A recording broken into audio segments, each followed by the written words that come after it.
एक बार वशिष्ठ जी महाराज भगवान श्री राम जी के समीप आए। रघुनाथ जी ने सिंहासन से उतरकर प्रणाम किया, चरण प्रक्षालन किए, चरणामृत पान किया। ये देख करके वशिष्ठ जी मुस्कुरा रहे कि जिनके चरण आश्रित होकर के ही हमें सब कुछ बोध हुआ है, वो प्रभु चरणामृत उतार रहे। कैसी इनकी विचित्र लीला है, इन्हीं की कृपा से इनको जाना जा सकता है। हाथ जोड़ा वशिष्ठ जी ने और कहा, हे कृपा सिंधु प्रभु, ये आपके आचरण देखकर, चरित्र देख कर के मेरे हृदय में कई बार ऐसा हो जाता है, वो माने होता भ्रम, कई बार भ्रम हो जाता है। आखिर लोगों की चूड़ामणि परम तत्व अब चरणामृत ले रहे हैं, पान कर रहे हैं, वही कह रहे, देख देख आचरण तुम्हारा होत मोह मम हृदय पर। कई बार परम तत्व सच्चिदानंद प्रभु जहां वेद नेति नेति कह के कह रहा है कि मैं आपकी था नहीं पा सकता, उन प्रभु को मैं कैसे। वशिष्ठ जी कह रहे हैं, भगवान वशिष्ठ जी कह रहे हैं, उपरोहित्य कर्म जो है ये निंदा युक्त कर्म है। ऐसा कैसे निंदा युक्त कर्म हो सकता है? ब्राह्मण के लिए तो शास्त्र में आज्ञा की गई, अध्ययन करना, अध्ययन कराना, दान लेना, दान देना, यज्ञ करना, यज्ञ कराना, ये षट कर्म ब्राह्मण के हैं। तो उपरोहित कर्म निंदनीय कैसे हो सकता है? वो तो अपने कर्म में। अब यहाँ जो आंतरिक बात नहीं कि आपने मानो अनुष्ठान लिया, इतने मंत्र जाप का ऐसे अनुष्ठान लिया, इस पुराण का सांगोपांग पाठ होगा, आपने अनुष्ठान लिया, आप इस ग्रह की शांति के लिए इतना इतना मंत्र, इतना पाठ, इतना ऐसा दैवी विधान जो शास्त्रीय है, आपने तो अनुष्ठान लिया, जजमान ने भेंट दी, और इसके बाद आपने सांगोपांग नहीं किया। सांगोपांग अगर कर लिया तो फिर निंदनीय नहीं रहेगा, आपकी हानि नहीं हो सकती है, क्योंकि यज्ञ करना और यज्ञ कराना, दान लेना और दान देना षट कर्म के अंतर्गत है। तो तस्मात् शास्त्रम प्रमाणम ते कार्याकारो व्यवस्थितो, फिर वो नीच कर्म उसके लिए कैसे हो सकता है? क्योंकि है उसके लिए। अब जो उसमें बाधा हो जाती है वो ये हो जाती है कि मृत्युंजय जाप कराना है, हाँ हाँ हो जाएगा, दक्षिणा बोलिए इतनी, इतना ये इतना है, हाँ दिया, बैठ गए माला में, लेकिन एकाग्रता पूर्वक जितना संकल्प किया उतना जाप नहीं किया, या जो पाठ का अनुष्ठान लिया वो पाठ नहीं किया, फिर गड़बड़ हो जाएगा, फिर आपको भोगना पड़ेगा, फिर आपकी गति बिगड़ जाएगी, आप अपने धर्म की हानि कर देंगे। और प्रायः चूक होने की बड़ी संभावना रहती, क्योंकि जजमान को पता नहीं होता, सामने वाले को पता नहीं होता। उसने तो आपकी आज्ञा के अनुसार यहाँ फूल चढ़ाओ तो वहीं चढ़ा देगा, यहाँ चावल चढ़ाओ, इतनी दक्षिणा, ऐसा हो गया। अब आपकी जिम्मेवारी है जो अनुष्ठान लिया है, अब आप उसमें जितना धोखा करेंगे, पूर्ण नहीं करेंगे, वो आपका विषय रहेगा, आपको भोगना पड़ेगा। प्रायः चूक हो ही जाती है। हम जब गुरु आश्रम में पहले नैष्ठिक ब्रह्मचर्य में थे तो एक बहुत ही ब्राह्मणों के वो श्रेष्ठ जो इनके दसियों ब्राह्मण अनुष्ठान में पीछे चलते थे, वो आए और कहा कि जा रहे हैं कानपुर में, अब कुछ दिन बाद मिलेंगे। वो प्राय आया करते थे क्योंकि वहां हमें मृत्युंजय का जाप मिला है। और ऐसा जब वो काफी समय बाद आए तो लद के आए थे, आ गए होंगे पहले, लेकिन हमारे पास जब आए देखा छीण का है, सब कान। हमने कहा ये क्या हो गया? तो उनका जब से अनुष्ठान से पता नहीं क्या हो गया, ना कोई रोग मिल रहा है समझ में, ना कोई दवा काम कर रही, हालत खराब। क्या हालत खराब हो गई? मान लो 10 लोग मिलकर के अनुष्ठान ले रहे हैं, आपको लाखों रुपया दे रहा है, स्वर्ण आदि दे रहा है, सामग्री दे रहा है। अब आपका अनुष्ठान आपके द्वारा जो, क्योंकि मुखिया आप हैं, 10 आपके अनुयायी हैं, और अनुष्ठान में जो भी कमी होगी, अपवित्रता, मंत्र की पद्धति की ना होना, या उतनी संख्या में मंत्र ना हो, वो आपकी हानि पहुंचा देगा। और ये धोखा हो ही जाता है। अब किसी ने रुद्राष्टाध्यायी का अनुष्ठान करवाया, या किसी ने दुर्गा सप्तशती का पाठ का करवाया, अब वो जानता ही नहीं है संस्कृत। अब थोड़ी देर पूजन कराया, वो चला गया, पूरी दुर्गा सप्तशती का आपको पाठ करना है, 2-4 या देवी सर्वभूतेषु, अब सुन रहा कुछ पंडित जी कह रहे हैं, वो चले गए। पंडित जी पलटाते चले जा रहे, वो क्या पता उसको, थोड़ी देर के बाद अच्छा भाई चलते हैं, हाँ ठीक है पंडित, तो भेंट दे दी। अब वो जो उसमें धोखा बना हो, पवित्रता, मंत्र का उच्चारण, मंत्र का अनुष्ठान पद्धति, इसमें धोखा हो जाएगा तो फिर गड़बड़ हो जाएगा। नहीं तो ब्राह्मण के लिए आदेश, शास्त्रीय आदेश है, अध्ययन करना, अध्ययन कराना, दान लेना, दान देना, यज्ञ करना, यज्ञ कराना। तो जब शास्त्रीय आदेश है तो नीच कर्म कैसे हो सकता है? और यहां भगवान वशिष्ठ जी कह रहे हैं, उपरोहित्य कर्म अति मंदा, वेद पुराण सुमृति कर निंदा।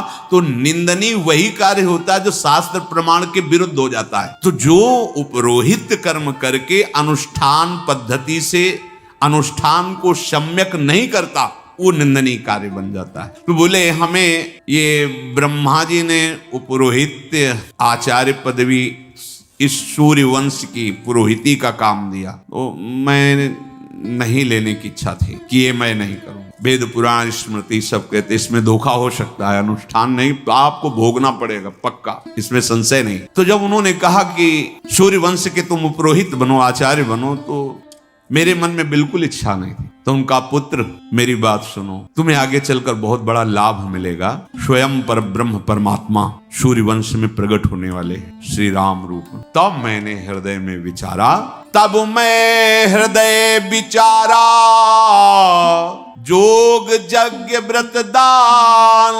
जा कहूं करी सुपही हो, धर्म न यही समान। तब मैंने हृदय में विचारा कि बड़ा योग, ज्ञान, यज्ञ, व्रत, दान, नियम, संयम, विविध कर्म, इन सब का फल है भगवत दर्शन हो जाना। और यदि मुझे उस वंश का उपरोहित आचार्य बनने पर भगवत साक्षात्कार होगा, उनके सानिध्य का, तो इससे बढ़कर मेरे लिए फिर कोई कर्म नहीं।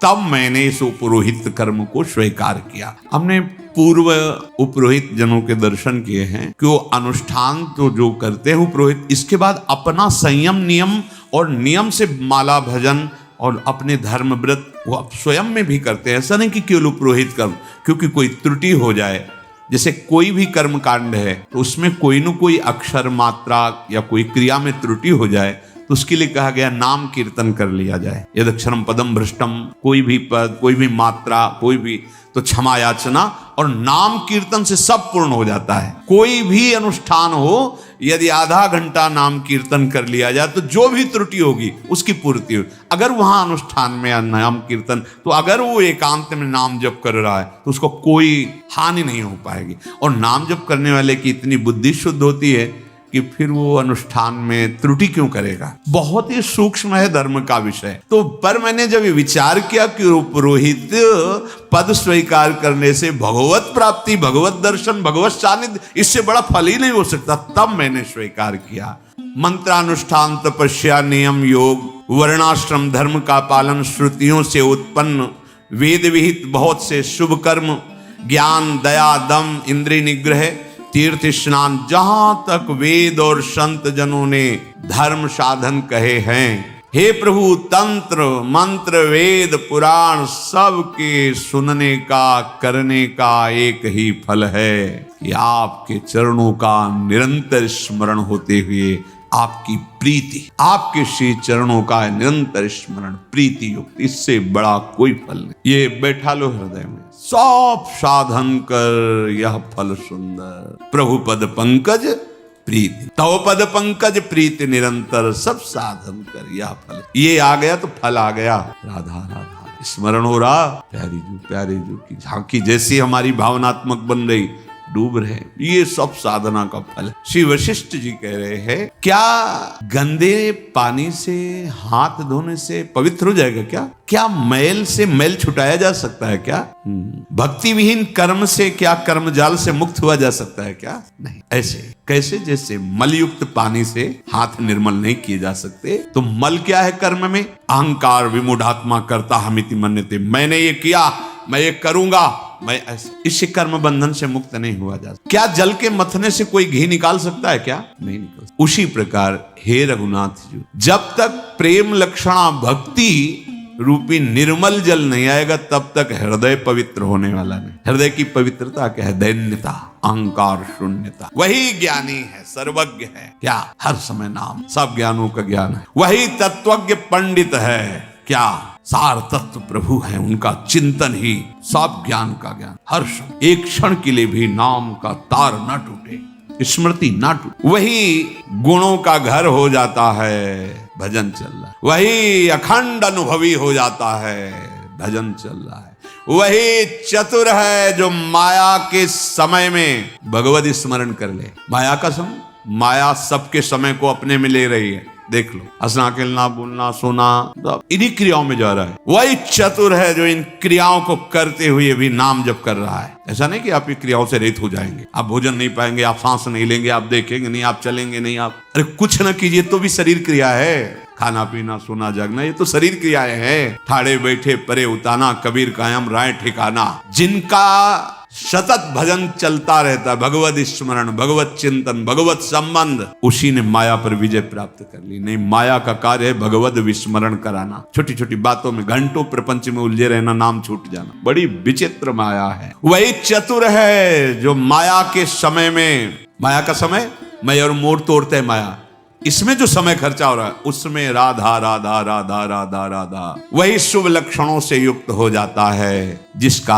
आपके चरणों में प्रेम हो गया। योग वासिष्ठ का प्रवचन करने वाले भगवान वशिष्ठ जी भगवान से कह रहे, हे नाथ, हे प्यारे राम जी, मैं आपसे एक वरदान मांगता हूँ, कृपा करके दीजिए। कृपा शब्द लगा कि मैं किसी साधन बल से नहीं कह रहा हूँ, आप कृपा करके दीजिए प्रभु, आपके चरण कमलों में मेरा प्रेम हो, चाहे जन्म बार बार होता रहे। ये बात, जन्म जन्म प्रभु पद कमल कबहु घटे जने, यत्र यत्र मम जन्म कर्म भी नारके परमे पदे थवा राधिकार। सब महापुरुष बार बार जन्म हो मरण हो, पर हे लाडली आपके परिकर सहित हृदय में बस केवल आप स्फुरित होती हैं, आपका नाम, आपका चिंतन, आपका परिकर। मुझे कोई परवाह नहीं, बार बार जन्म हो, चाहे नारकी योनियों में, चाहे परम पद में, मुझे इसकी कोई परवाह, क्योंकि जब आपकी स्मृति है तो परमानंद की बाढ़ है, तो कौन अनुभव करेगा बाहर का कि शरीर कहाँ है। तो जन्म जन्म प्रभु पद कमल कबहु घटे जन, ऐसा भरत जी, धर्म न अर्थ न काम रुचि गति न चहो निर्वाण, जन्म जन्म रति राम पद यह वरदान। ऐसी विनय करके भगवान वशिष्ठ जी अपने घर में आए। कृपा समुद्र राम जी को बहुत वशिष्ठ जी के वचन अच्छे। सेवकों को सुख देने वाले श्री राम जी ने हनुमान जी और भरत जी आदि को साथ लिया। फिर कृपालु श्री राम जी नगर के बाहर गए, वहां उन्होंने हाथी रथ और घोड़े मंगवाए। उन्हें देखकर कृपा करके प्रभु ने सबकी सराहना की और जिसको जो जो चाहिए सब को दिया। संसार के सभी श्रमों का अपहरण कर लेने वाले प्रभु हैं। थकावट तभी मिटेगी, बोले बहुत थक गया। विश्राम भूमि भगवान का नाम है, भगवान का धाम है, भगवान का रूप है, भगवान की लीला है। गोस्वामी जी कह रहे, जाकी कृपा लवलेश ते मतिमंद तुलसीदास हो, पायो परम विश्राम। हरिवंश महाप्रभु कह रहे हैं, श्री वृंदावन विश्राम, श्री राधा जुग चरण निवास, यही विश्राम। थक गए, मैं मेरा तय तेरा, ये भोग वो रोग वो शोक, ये सब सबके श्रम का अपहरण करने वाले प्रभु सबको जब बांट रहे तो हल्के हल्के श्रम बिंदु आ रहे। पास में ही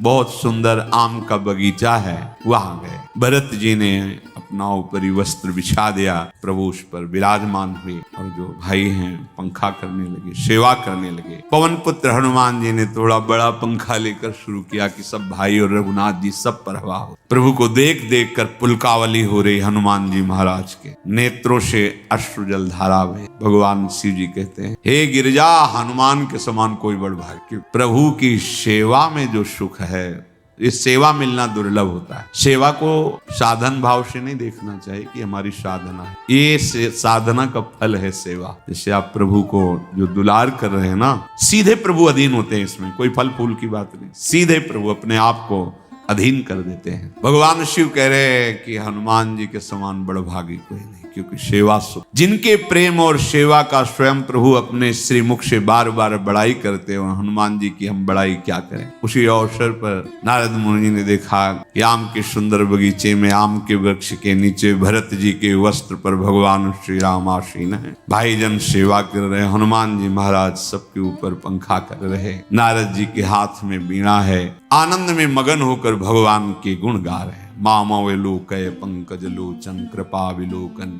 सोच विमोचन। भगवान के यश का नारद जी के द्वारा गान सुनकर हनुमान जी और भाई सब आनंद मगन हो रहे हैं। प्रभु श्री राम की कीर्ति का गायन करके नारद जी शोभा समुद्र प्रभु को अपने हृदय में धर करके ब्रह्मलोक गए। भगवान शिव कहते हैं, हे उमा, मैंने भगवान श्री राम की उज्जवल कीर्ति का गान करके तुम्हें सुनाया, जैसी मेरी बुद्धि थी, पूरी नहीं, जैसी मेरी बुद्धि थी। भगवान श्री राम का चरित्र अपार है, श्रुति और शारदा की भी सामर्थ्य नहीं कि वर्णन कर सके। राम अनंत अनंत गुणानी, जन्म कर्म अनंत नामानी। प्रभु के नाम अनंत है, गुण अनंत है, जन्म अनंत है, कर्म अनंत है। जल सीकर मही रजगन जाही, पर रघुपति चरित न बरन शिराही। पृथ्वी के कण भले कोई गिन सकता है, आकाश में बरसती हुई बूंदों के गणना कर सकता है, कोई कर सकता है, पर भगवान के चरित्रों का पूर्ण वर्णन कोई नहीं। पृथ्वी के रजकण भले गिने जा सकते, असंभव है। जल वर्षा हो रही, कितनी बूंदे गिर रही, कोई गिन सकता है? मतलब असंभव संभव कर सकता है, पर भगवान की महिमा, चरित्र, नाम, रूप, लीला अनंत है। ये जो भगवान श्री राम की पावन चरित्र का कथन श्रवण करेगा, उसे निश्चित परम पद प्राप्त हो जाएगा। ये भगवान शिव की वाणी, निश्चित परम पद प्राप्त हो जाएगा। इसके सुनने से अनपायनी अविचल भक्ति हृदय में होगी। भगति होई सुनी अनपायन। ये मैंने सुंदर कथा जो आपको सुनाई, भगवान शिव उमा जी से कह रहे, ये हमने भगवान के पावन चरित्र को जो जितनी बुद्धि में, ऐसी ही कागभूषुंड जी ने गरुण जी को सुनाई थी, जैसे मैंने आपको सुनाई। ये भगवान के बहुत थोड़े चरित्र हमने सुनाए, थोड़े गुण सुनाए, अमित गुण भगवान के। भवानी अब और क्या सुनना चाहती? पार्वती जी पुलकित हो गई और विनम्र कोमल वाणी में कहा, आज मैं धन्य हो गई, धन्य हो गई, धन्य, क्योंकि आप हमारे प्राणपति हैं और आपके मुख से भगवान श्री राम के पावन, हरि के पावन चरित्र को, जो जन्म मृत्यु के भय का हरण करने, आज मैं परम धन्य हो गई। हे कृपा समुद्र, आपकी कृपा से कृतकृत्य हो गई। अब मुझे कोई मोह नहीं रहा। अब मुझे कोई, इसका मतलब मोह था क्या? हाँ, पीछे हुआ था जब भगवान हे खग हे मृग हे मधुकर श्रेणी, ऐसा तो उस समय भगवान शिव ने जब देखा तो जय सच्चिदानंद परम धाम की ऐसा कह के प्रणाम किया था, तो माता जी को संशय हो गया था कि अगर ये परब्रह्म परम धाम प्रभु हैं, तो जैसे शंकर भगवान सर्वज्ञ हैं, ऐसे इनको सर्वज्ञ होना चाहिए। अगर सर्वज्ञ हैं तो फिर हे खग हे मृग हे मधुकर श्रेणी ये कैसे ढूंढ रहे हैं? लताओं से पूछ रहे हैं, मृग से पूछ रहे हैं कि तुमने कहीं सीता मृग नैनी को देखा है क्या? अगर ये राजकुमार हैं तो परम सच्चिदानंद भगवान सर्वज्ञ शिव इन्हें सच्चिदानंद कह के प्रणाम क्यों किया? यदि ये सच्चिदानंद है तो पूछ क्यों रहे हैं खगमृग से? बस असंशय मन भय हुआ, पहले हुआ था, अब नहीं है। आपकी कृपा से, तुम्हारी कृपा कृपायतन अब कृतकृत्य न मोह, जाने राम प्रताप प्रभु चिदानंद संदो। हे नाथ, आपके श्रीमुख रूपी चंद्रमा श्री राम की कथा रूपी अमृत को जो बरसा रहा है, हे मति धीर, मैं अपने कर्णपुटों से उसे पान करके अब कृतकृत्य हो रही हूं। अम्बा बोल रही, बड़ा सुख मिला। प्रभु के चरित्र सुनते सुनते बस तृप्ति नहीं हो रही, ऐसा लगता है और सुनने को मिले। अगर कोई ये कहता है कि मैं तो रामचरित्र वो सुन चुका हूं, वो बात वो सुन चुका हूं, तो कह रहे रस विशेष जाना तिन्ना, इसका मतलब अभी उसको रस प्राप्त नहीं हुआ, इसीलिए वो कह रहा है नहीं मैं ये बात तो मैं सुन चुका हूं। जो जीवन मुक्त महामुनि है वे भी बार बार भगवान के चरित्र सुनते रहते हैं। जो संसार रूपी समुद्र से पार जाना चाहता है, उसके लिए सहज उपाय है संसार से पार होने का। क्या? भगवान के चरित्रों को सुनते रहो, भक्तों के चरित्रों को सुनते रहो। जब कानों से भगवान के चरित्र को सुना जाता है तो भगवान हृदय में जाकर विराजमान हो जाते हैं, सारे दोषों को नष्ट करके उसे परम पद प्रदान, श्रवण मात्र से भगवत प्राप्ति। भगवान के ऐसे पावन चरित्र जगत में कौन ऐसा कान वाला है जिसको भगवान के चरित्र अच्छे न लगे? जो विषयी पुरुष है उनको भी सुख मिलता है। अगर नींद की गोली से भी नींद ना आती हो तो सत्संग में आके बैठ जाना, आ जाएगी, क्योंकि वो इंद्रियों को ऐसी शांति और विश्राम मिलती है। अब चूंकि मलिन हृदय है तो वो दिव्य भाव में नहीं पहुंच पाता, पर निद्रा भाव में तो पहुंच ही जाएगा, सो जाएगा, विश्राम मिले। अभी तमोगुण है तो तमोगुण में ही सही, और सुनते रहोगे तो परम विश्राम भी मिल जाएगा, भगवत प्राप्ति हो जाएगी। क्योंकि कभी न कभी तो जग ही जाओगे, सुनते सुनते जग जाओगे। और एक भी बात पकड़ ली जीवन में, एक भी भगवान की आज्ञा मान ली, वो एक ही आज्ञा सब सद्गुण ले आएंगे। वो तो बड़े अभागी हैं जो भगवान की चर्चा जहां हो रही हो ये बात सुनकर वहां जाए ना और सुने ना, बड़े अभागी है। ते जड़ जीव निजात्मक घाती जिन्हें न रघुपति कथा सुहाती। जहां जहां प्रीतम की बात हो रही वहां सत्संग हो रहा है, अच्छा 4 कदम लंबे लंबे रखो, पहुंचो, श्रवणेन्द्री सुनो, 10 मिनट, 1 घड़ी, आधी घड़ी, आधी में पुनियादी, कुछ तो सत्संग कान में गया, कानों की सार्थकता हो गई, जीवन धन्य हो गया। जो रोज सत्संग सुनते हैं अहोभाग्य अहोभाग्य। हे नाथ, आपने जो भगवान श्री हरि के चरित्र का गान किया, इससे बड़ा प्यार, इससे बड़ा सुख और क्या दे सकता है। आपने मुझे बहुत, आप समझो अंबाजी भगवान शिव से क्या कह रहे, आपने जो प्यार दिया, सुख दिया, क्या आप अपने श्री मुख से भगवान श्री हरि के लीलामृत का गान करके मुझे सुनाया, इसमें जो मुझे सुख मिला प्रभु, इससे बड़ा प्यार क्या हो सकता है। संत जनों को, भगवत चरित्र गान करने वालों को महादानी कहा गया। भूरिदा जना, वो बहुत बड़े दाता हैं, क्योंकि भगवान का अमृत में जो चरित्र है, गुण है, उनका पान। तव कथा अमृतम कवि भीड़ितम कलमशापा श्रवण मंगलम श्रीमदात। बड़ा आनंद प्रदान करने वाली सहज में भगवत चर्चा है। बस सुनो, नहीं समझ में आ रहा, आने लगेगा। ये सब अपने आप में समर्थ है। सुनते रहो, सुनते रहो। एक दिन सुनते सुनते ही लीला भावनात्मक बनने लगेगी, दिखाई देने लगे, भगवान ने ऐसा कर, तो वैसे सामने अब वो जो स्थिति आएगी, एक झलक माया की सब बंधनों को काट देगी। ऐसे हमारे प्राण प्यारे प्रभु। हे नाथ, आपने जो प्रभु के पावन चरित्र का गान किया, उसे सुनकर मुझे अपार सुख मिला। प्रभु, मुझे अभी अभी एक प्रश्न उठ गया है। आपने कहा कि यही चरित्र काकभूषुंड जी ने गरुण जी को सुनाया, तो गरुण जी तो भगवान के पार्षद हैं, और काक शरीर पक्षियों में कौवा शरीर, और कहां भगवान के वाहन गरुण जी। तो महाराज जी, ये काकभूषुंड और गरुण जी का मिलन कैसे हुआ?